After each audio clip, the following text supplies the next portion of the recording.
সবাইকে জানাই সুপ্রভাত। আজকে ছিল বাড়িতে লক্ষ্মী পুজো, তাই সকাল সকাল মা আমাকে শাড়ি পরিয়ে দিচ্ছিল। আমি এখনো শাড়ি পরতে সেরকমভাবে পারি না খুব একটা, তাই মা এখনো পর্যন্ত আমাকে পরিয়ে দেয়। তো যাই হোক, দেখো এখানে আমি একদম রেডি হয়ে গেছি। কেমন লাগছে অবশ্যই একটা কমেন্ট করে জানিও।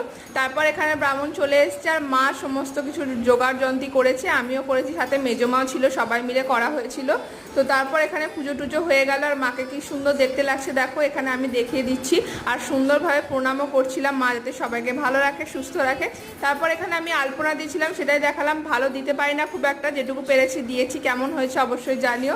আর মাকে সুন্দরভাবে সাজিয়ে কি ভালো লাগছিল দেখতে আজকে। তো যাই হোক, তারপর মা বেরিয়েছিল হচ্ছে প্রসাদ দিতে, সবাইকে পাড়ায় পাড়ায় দিতে হয়। তারপর তো মা আর আমার উপোস ছিল আজকে, তাই মা সামাদানা করেছিল, সেটাই খেয়ে নিলাম। বিকেলবেলা আবার সব স্টুডেন্টরা পড়তে এলে, ওদেরকে পড়িয়ে নিয়ে মা লুচি আর কুমড়োর তরকারি করেছিল, সেটা দিয়ে ডিনারটা সারলাম। ভিডিওটা কেমন লাগলো কমেন্ট করে জানিও অবশ্যই। ওকে, বাই।